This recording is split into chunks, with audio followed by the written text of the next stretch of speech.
Some of you have felt like you are in a losing season. A losing season. You've lost a lot. You really have. And this is not some moment for a Dr. Seuss. What it means is up to me. What you do is up to you. This is a theological thing that is from the beginning of Scripture to the end to show you what to do in a losing season. Back to Genesis 50. After Joseph has lost a lot, first he had to lose his coat. And it was Gucci. That coat was so colorful. Listen to me when I say the coat was the least thing that he lost. He lost his sense of connection because we've talked about context, but now let's talk about connection. What it means is up to me. And now Joseph is going through this series, and this series of, I won't even call it unfortunate events like the book called it. I'm gonna say this series of events from Joseph's standpoint were disconnected. How could the Bible say in Genesis 37 through 50 that God was with Joseph when he went through so much? Because most of us, to say that we have God's presence means that we are in situations that confirm his favor. And usually what we mean when we say God is blessing me is things are going like I wanted them to or better, right? So for the Bible to say, and this is what I was thinking about, for the Bible to say that the Lord was with Joseph doesn't necessarily mean that that's how he felt while he was walking through his life. That was written after the fact. And it is always a mistake to try to figure out what this season means while I'm still in it. Paul says, this will mean fruitful labor to me. So I'm looking forward to the future with expectation. But while I'm in it, I'm having to choose to see it that way. How do you interpret the losing season of your life? So we assume, well, this went wrong, so God must be punishing me. Because the thing is, you know some secrets about yourself. Some things that you're not doing exactly right. Some things that would make you not a candidate for God's mercy and grace. And because we kind of live on an ego system of achievement, to earn it, to get it in our own strength, we kind of go, well, God must be punishing me. But I saw something. I saw two things. One was in John and one was in Genesis, and then I'll bring it back to Philippians, where Jesus said something. I'm gonna do this backwards. Go to the second verse of John 15 first, where Jesus says, I don't know if you've heard this before, but he says, he cuts off every branch in me that bears no fruit, while every branch that does bear fruit, he prunes so that it will be even more fruitful. Now I'm gonna ask you something. Who is he? Put it back up. Who is he?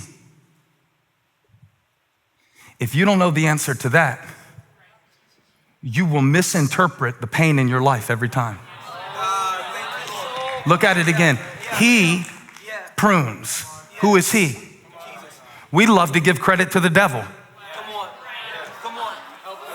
So I'm really glad for the context of verse 1, because the context of verse 1 lets me know the motive of the one who is performing the task in verse 2. If you always think it's the devil attacking you, everything bad is the devil attacking me, you will miss the opportunity to bear fruit. But I love verse 1. Put it on the screen. Jesus said, I am the true vine. I'm the one you gotta stay connected to. I'm the one who's in control. I'm the one who gives you sap. I'm the one who gives you life. I'm the one who gives you strength. I'm the one who gives you the ability to grow. And watch this, my father Abby said, what does fail mean? She figured she needed to get that definition from her father. I hear God saying, ask me about your life. Ask me what this see. Ask me what it means. See, here's what I know. Here's what I know. Even if life is cutting on me, God is holding the scissors. Even if a virus wrecked my plans, God is in charge of my life. He is Kurios, Lord, in control, in charge, on the throne, my Father. So you know what? I don't have a lot of answers. I don't have a lot of wisdom. I don't have a lot of knowledge, but I got a Father. Somebody say, I got a Father. You ready for this? And if I got a Father, that means fruit. This means fruit. This means he is bringing something out of this situation that is beyond my ability to predict or perform. Come get me off the stage, Holly. I feel too anointed. I don't even know who God loves so much that he wanted me to say this whole message to you. The proof is in the pruning.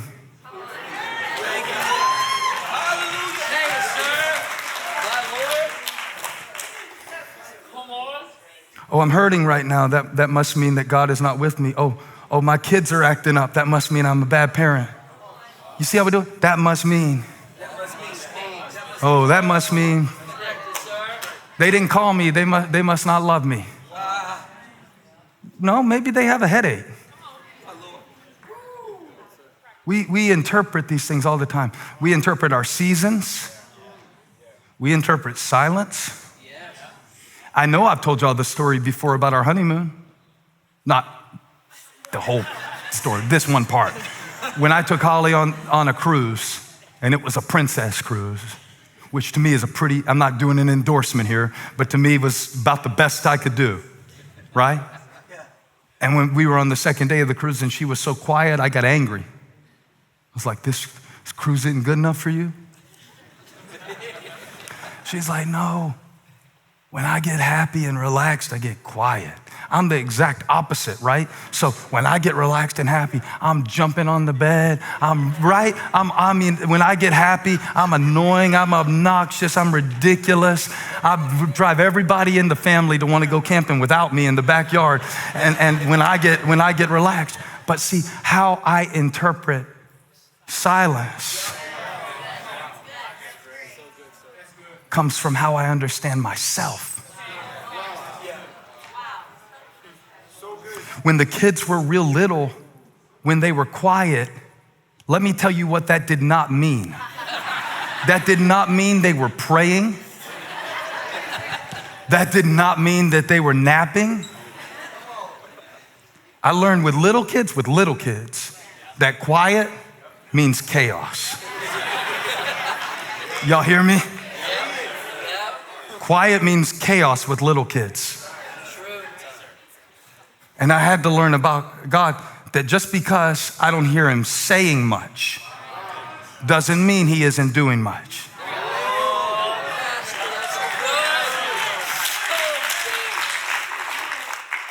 So how do you interpret silence?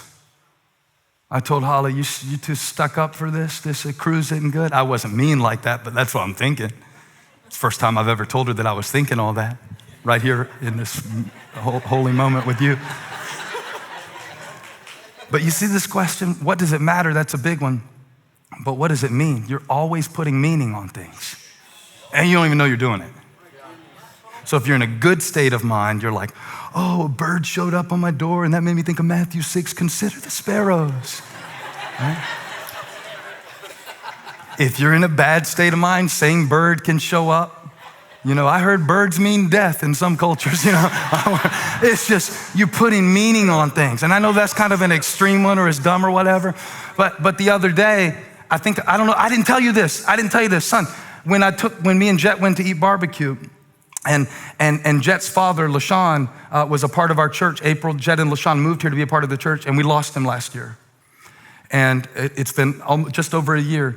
And we were talking about some of these things, and Jet's a musician, and his dad was a great songwriter and a great producer. He wrote for Brandy. When I heard them talking about The Boy Is Mine, that was LaShawn's song on the billboards last night, and he did get a Grammy. And but we lost him so suddenly, and it was horrible. But Jet was showing me how he's still writing songs. And I was sitting there thinking, oh man, that's LaShawn, you know, that's still living in Jet, and he's gonna be even better than Shiz ever was. And I'm thinking all this, you know, in between eating my barbecue, and I'm telling Jet, I'm like, hey, you know, God's hand is on you, this and that and the other. And he goes, Pastor, and he's very respectful, so he's interrupting me. I'm like, this is weird. He never would do that. He goes, do you hear that? And it was the song on the TV in the barbecue joint that his dad had put on his album, I Can't Wait, that he sampled. And we didn't even have to say anything, we knew. That Shiz wanted to eat barbecue with us. I said, Jet, do you think? He goes, yeah. That's all we had to say. So when you're looking for loss, you'll find him. When you're looking for the love of God, even in the worst loss of your life. Every branch in me, I have a Father who prunes. What you do, Lord, is up to you. I can't control. That's where I do believe in the sovereignty of God, and Paul did too, right? Philippians 3:21, look it up. It says he's able to bring everything under his control. The phrase is in the book. But I don't think that means what we think it means. I think we think that means that things in our life come with meaning. No, they don't. One time I taught a session to the campus pastors called BYOM, Bring Your Own Meaning. And the thing I just keep confessing over my life, because you can really misunderstand things, I keep saying, this means more. This means more.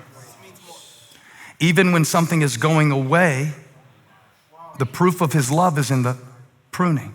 Every branch that bears fruit, Paul said, if I go on living, this means more fruitful labor. You're looking for his love, or you're looking for the losses now? Whichever one you look for, you'll find a meaning to back it up. And a lot of pictures, I like to do the I love you sign when I take the picture. Y'all should see my Instagram account. The trolls that come on there, why are you making Illuminati signals or devil signals or something like that? It's the ESL for I love you. That's what it means. Somebody say that's what it means. But they said I was making devil rock concert hands. And I guess when you don't use the thumb or something, that's the devil or something. I didn't know. I thought it meant rock on. I thought it meant Motley Crue, Bon Jovi, Megadeth. I didn't know that's what it meant. Isn't it crazy how I mean love? And they're on there saying, why are you putting the devil on your picture? What does it mean? Has God been trying to show you his love? Even in the things like, oh, well, I'm not that great at this, so I guess God, no. Maybe that means God wants to use you a different way. I told somebody when Elijah turned 13, I said, he's having some trouble and this and that, and it was a bumpy spot. And I said, that must mean I'm a bad dad. That must mean I'm doing it wrong. He said, and the person saying back to me was older. They said, it means he's 13. You see what I'm saying? You're misinterpreting the season.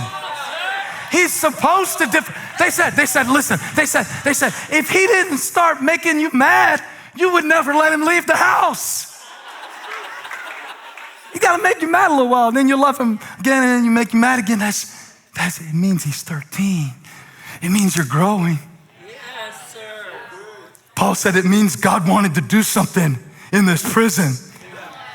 It means, see how we bring meaning? We bring the meaning. We make it mean what we want to make it mean. You meant it for evil. But God. How many believe we could spend an hour talking about but God? But God. And your life is not controlled by the intention of your enemy.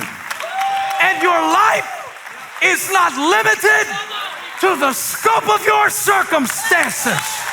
Somebody say, I got a Father. I got faith. Apokaritokia. And I eagerly expect. Let me tell you something. Paul had such a great faith that he had to make up a word out of other Greek words to explain his expectation. Somebody say, I can't explain it, but I got it. Say it again, I can't explain it, but I got it. Paul said, I got peace in this prison. I know I shouldn't. I can't explain it, but I got it. You can't make me panic. You can't make me hate. You can't make me bitter. What you do is up to you. But what it means is up to me. Hey, thank you for watching. Make sure you subscribe to this channel so you don't miss a single video or live stream. And share this video with a friend. And don't forget, you can join me live every Sunday. Thanks again for watching.